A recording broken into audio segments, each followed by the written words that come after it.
société civile ivoirienne, mobilisée pour les élections présidentielles apaisées, justes, transparentes et inclusives en octobre 2025. La plateforme pour l'engagement citoyen de Côte d'Ivoire, PECSI, et son président, Ibrahim Yao, ont donc initié une série de rencontres avec les acteurs politiques majeurs de la Côte d'Ivoire. Simone Eyive Gbagbo, présidente du mouvement des générations capables, MGC, a été la première personnalité politique rencontrée le mercredi 20 mars 2024 à sa résidence de Cocody Rivera Golf. À la sortie de cet entretien, le président Ibrahim Yao fait le point au micro de PDCI TV. Nous sommes en 2024 et 2025, c'est pour bientôt.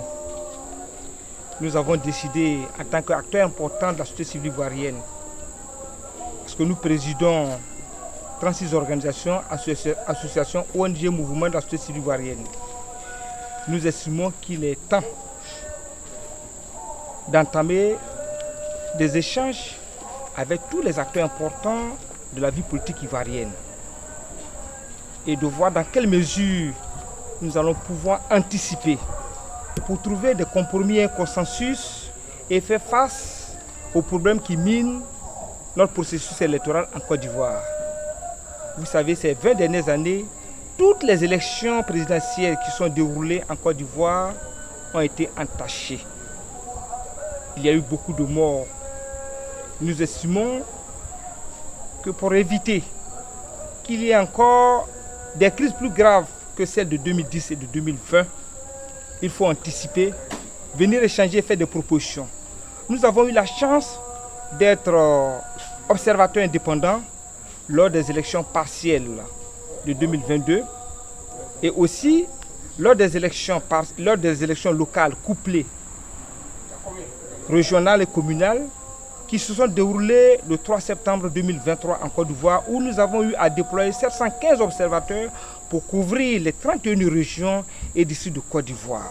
Au cours de cette mission, nous avons eu à faire beaucoup de constats. Des propositions constructives ont été faites et notre rapport de mission a été soumis à tous les partis politiques et aux institutions qui sont représentées en Côte d'Ivoire.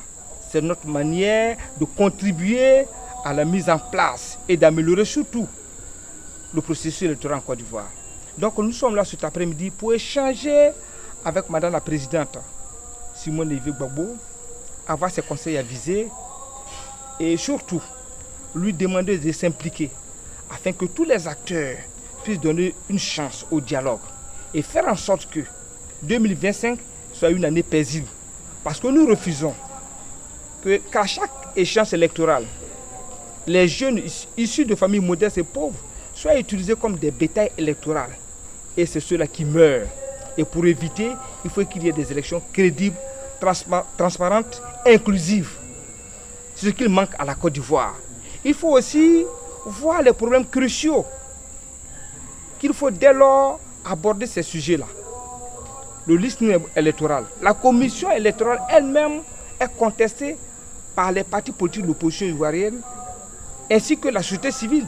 Parce que nous estimons que pour avoir eu des élections crédibles et transparentes, il faut confier la commission électorale indépendante à une institution neutre. Nous nous réclamons prêts pour assumer cette responsabilité afin d'apaiser et surtout de redonner confiance à tous les partis politiques. Et à part la commission électorale, il y a aussi le découpage qu'il faut revoir. Il y a aussi d'autres problèmes sur lesquels il faut mettre un accent particulier. La formation même des représentants des partis politiques au niveau des bureaux de vote et aussi les représentants de la commission électorale qui sont mal formés. Nous avons constaté toutes ces failles sur le terrain.